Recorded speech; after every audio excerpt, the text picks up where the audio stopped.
Hi everyone, welcome. I'm doing a sort of hunt through my library to see what I've got in the idea around the workings and how to work with fairies, gnomes, imps, sprites, you name it. And it's going in a sequence actually from the year 2000 with Brian Froud's work. And we're going to probably finish up with Antonio Lupatelli's work, and this is a fairy tarot by him. So I don't have a lot of space on my camera as far as memory, so let's just dive in, get busy. Okay, this is the box that my 2000 Fairy Oracles has come in. I don't remember if I got this used or new, but you can see that it is put out by Fireside there. And it comes with a really nice hardcover book that gets you into the mind of Brian and all these creatures that he works with and how he sees them in his environment around him. And it really is fascinating, even down to the energies here. So we're going to look at the cards of each of these decks. And I'm just going to say again, this starts me off in the year 2000. So this little guy is just adorable.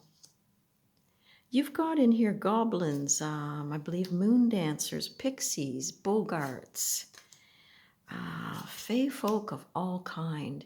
And some of them are just, very rough, very rugged. And now that I'm back living in the forest again, I'm looking forward to, exploring the energy of the fae in all its wonder, hearing the sounds, the singing, and just waiting for those little sparks, that energy off and outside your line of vision that just says, hey, there's something more magical going on here and something more playful. So I wanted to pull a card for each at the end, but it'll be too many because I've got 12 decks to share. But this one seemed to be about communication, the surprises, the inspiration that these little critters can bring. So let's move on. That was Brian Froud's. Okay, moving into 2002, I believe, is my Fairy Ring Oracle. And you can see the writer and the illustrator there. This is one that I really did spend a lot of time with. I've shown it before. It does come with festival cards that take in the seasons of the year. And that was quite magical. And receiving those in a deck spread is quite fortunate. And the backs have that very Celtic look to them. And you do get images that are not as, natural looking as Brian's, but the stories that go along with the brownie, for instance, and the smithy, and how the community, worked around and worked with each of these. And I often love listening to the stories of communities when they're trying to bring in new roads and things, and the older generation, they really strongly believe still in you don't mess with the fairies, where their mounds are, where the sacred waters are. And this one is set up in like spring, summer, fall, and it all coordinates with the borders around the edges there and right into winter. So that is my second one. Okay, my 2003 deck. It's just interesting to see the different years and what I gravitated towards. This is the Fairy Wisdom Oracle. Much lighter, but a really cute book. And I obviously spent a lot of time with it and was recording some of the feelings I got when working with the cards, but I didn't like the shape so much, so I have cut them down. There are some cute little spreads in here, definitely. And you know, as a first fairy type, I guess, exploration for young or old, it really is darling. Comes in this hard book cover type thing, and it's 52 cards. And it really is fun. So when you're purchasing it, you do get a chance to see a lot more cards than usual, and it was put out by Chico Books. But as I say, I wanted something a little bit smaller that I could work with, so I just keep it in this little pouch here. And this is my cut down version. And I did try to break it into the 4 elements, but it is just darling. And because of the size, I can certainly pop it in my pocket and go out. It sort of reminds me of another deck that I have, the Good Witch, Bad Witch. As far as the illustrations go, they might even be by the same artist, but a really darling deck. And I like it way better in the smaller format. And it is good cardstock. So that's what the backs look like when I cut them down. And that's just fine with me. As I say, I think there's different seasons in this one too. But really, really cute. So that is that one. Now this is a second deck that I have by this author, and it is Antonio Lupatelli. He does some really nice illustration. This Tarot of the Gnomes was a little bit tricky for me. I found it a little bit mischievous. And as I say, it was 2003 as well that this one came out. Love the backs. Very nature. Love the little flower patterns in here. And it shuffles really, really well. The colors are really gorgeous. You do have the multiple languages, but you can see that it is the tower down here. And there's a little story to go with each of these characters. There is definitely a sheen. And it gives you a chance to explore in a different manner. So it is a tarot deck. And you do get images in the pips, but isn't that a great death card?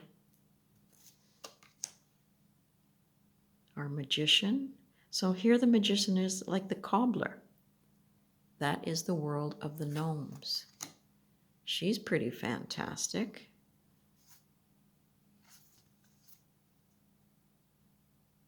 So it is still got that playfulness to it, but as I say, it's a little bit impish. It can be a little bit troublesome and doesn't give up its meanings for me as well as I would like, but I keep coming back to it because of the images. So that is Tarot of the Gnomes. Okay, this one, super huge box again, put out by Nancy Brown, the Fairy Wisdom deck. And this one was used. You can see I paid $7.99 for it. And it comes in a really gorgeously illustrated box set with a nice instruction booklet. And it does talk about the Fae and working with the Fae. If I can get that into focus, there you go. And it gives you little chants that you can do. Guess I shouldn't focus on that card there, but there's all kinds of playfulness within this deck. You know, I am whole, I am spirit, I rejoice in my life and the beauty it holds. I am grounded above and below. My connection is complete. I am, so be it. and the playfulness of that. So let's take a look at the cards.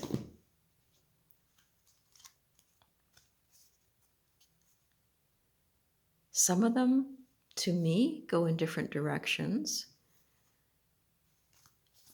And the cards are not reversible. So this is so cute. The colors are so inviting.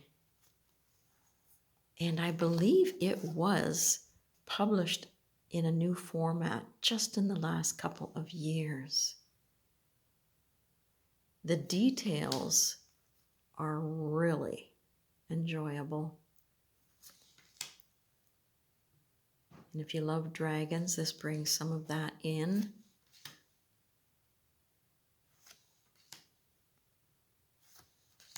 Really good for young teens, I would think. Getting them into the stories. Really pretty.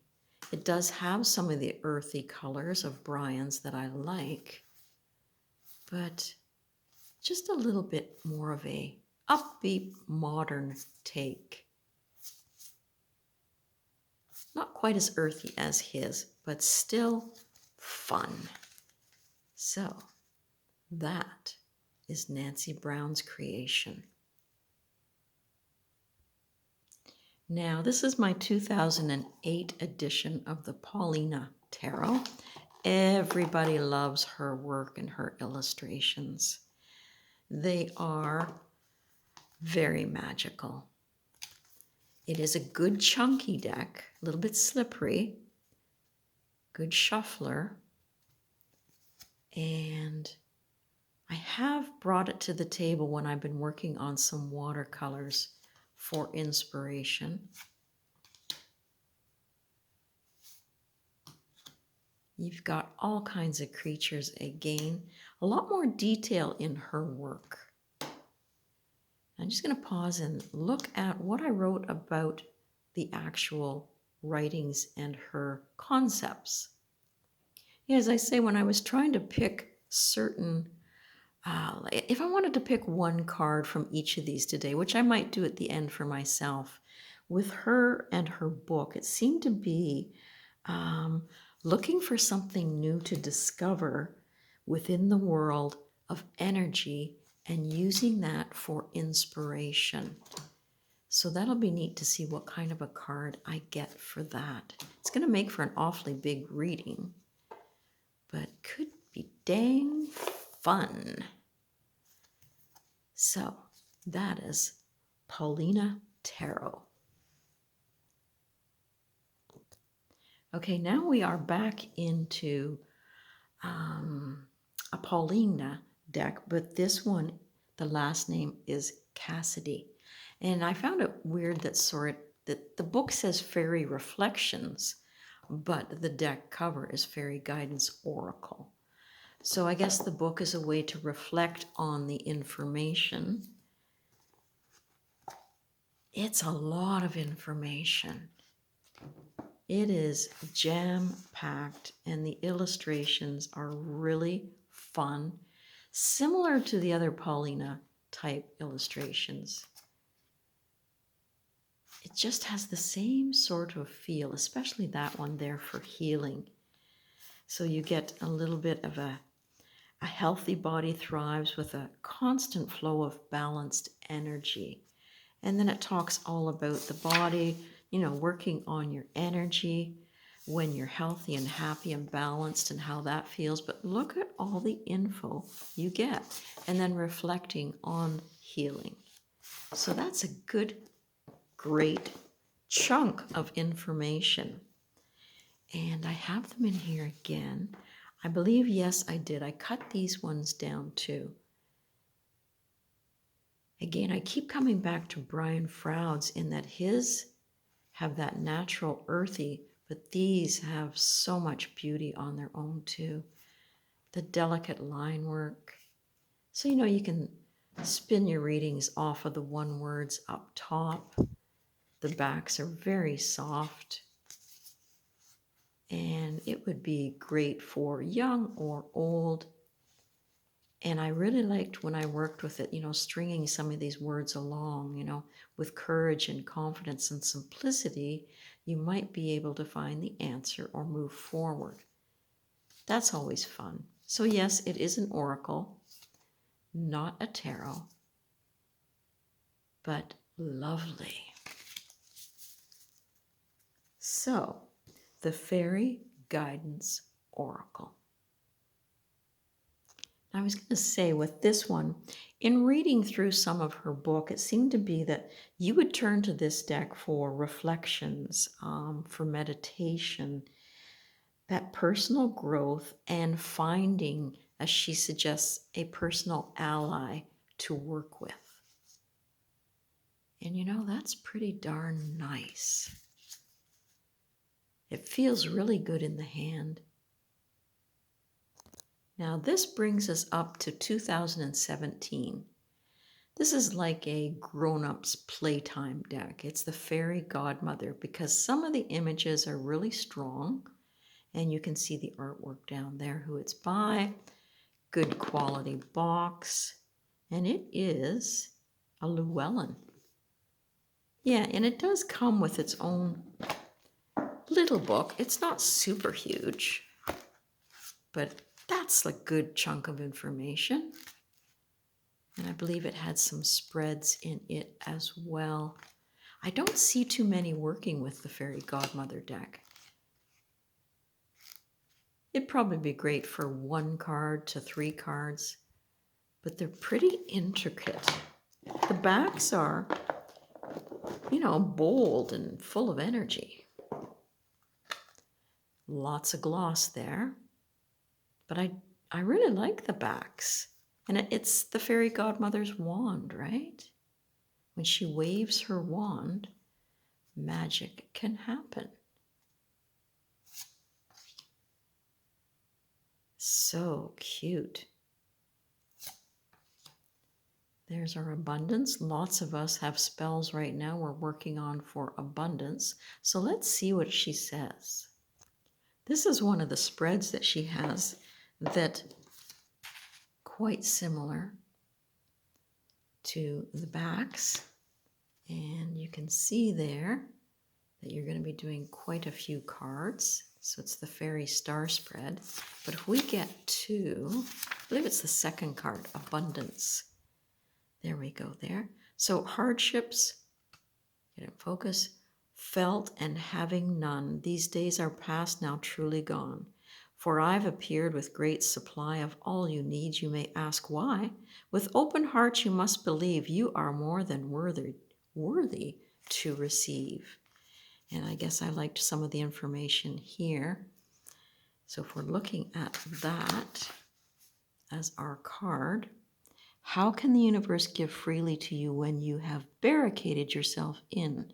Perhaps you felt that you're not worthy of receiving or feel bad when accepting gifts. When you turn this type of thinking around, you will be in a position to receive all that is waiting to come. And that would be something that you could talk to a person if you're reading for them, certainly if it was upside down. And I do like to read reversals. So, good little booklet again. What else we got down here? A true alchemist knows to focus solely on bringing the desired object into form.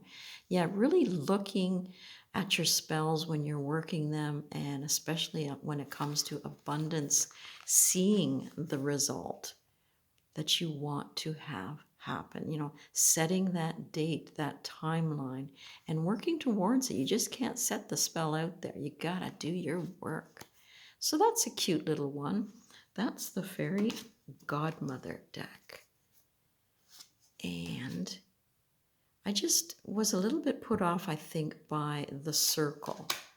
I know it's supposed to be looking into a mirror and talking to your Fairy Godmother and receiving her blessings.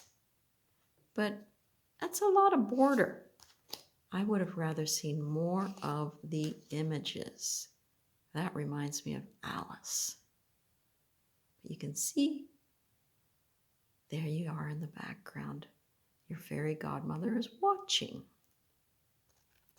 So this would be a deck that you would work on. It suggests for finding guidance through your highs and your lows. Okay, now this is a 2018 deck. I have seen a lot of people showing this one. The backs are really, really delightful. And it's playful. You've got some really good artwork to look at here. I believe this is Rackham. Yeah, A. Rackham and J. Alford brought this deck forward. Nice sunlight coming in right now. So it's really tapping into the Victorian era. And some of the images are kind of dark. Goes along with the fairy tales of those times. But it's like, what story are you telling? Is there a different way to retell it? And tap into your magic. So there's no words on these ones. And that's what was on the box. The mysterious lady. So they have some of that darkness of Brian Froud's deck.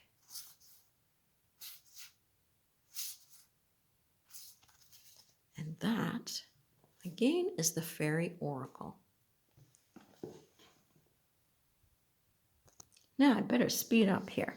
This is the Everyday Enchantment Tarot, and it's finding the magic in the midst of life. I have shown this before. Poppy's no longer with us, but it's wonderful to have this deck, her inspiration, her stories, because, man, you get some really good stories and honest to goodness support.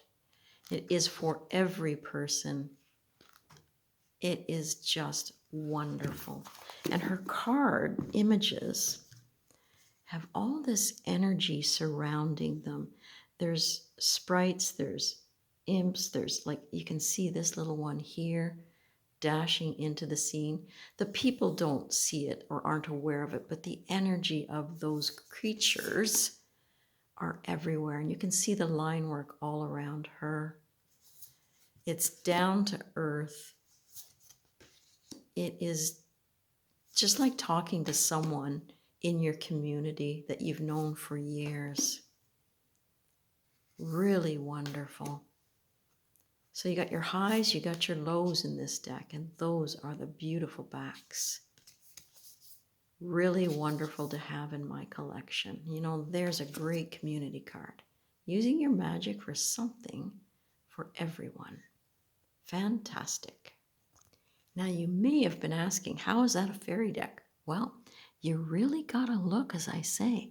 They are in there. They are sort of manipulating the energy, talking to us. They're there to comfort us. So it's a different type of fairy deck, more of an energy type deck for me. And knowing that there is energy working around us and with us, supporting us. Really cleverly done. Okay, now for the 2020, this is my Hush Tarot by Jeremy Hush. It really is deep, I found. And I tried to do it for some ancestral work. And you really have to sit with these images.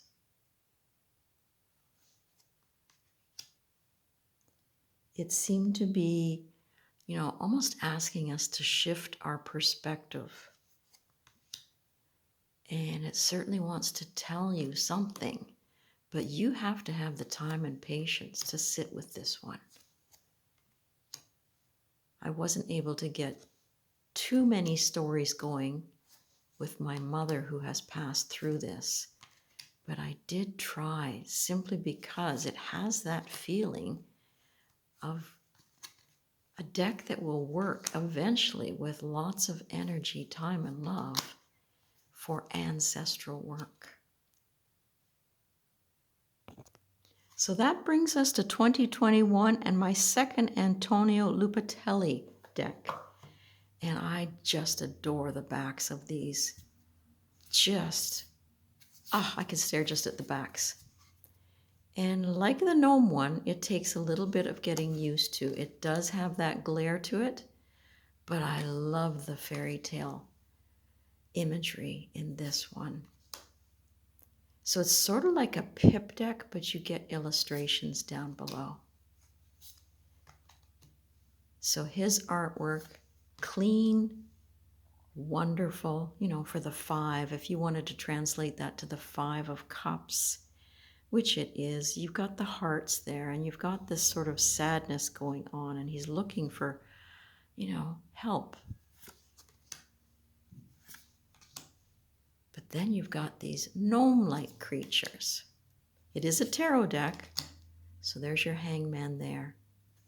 But, if you think you've got a tarot deck that I might enjoy working with, let me know, because I have explored quite a few, and I know there's more out there. I just have to maybe change my perspective and begin to see things from the idea of the energy that really can't be seen but can be tapped into. So, if you have, as I say, some fairy decks and you think that I might just like them, let me know.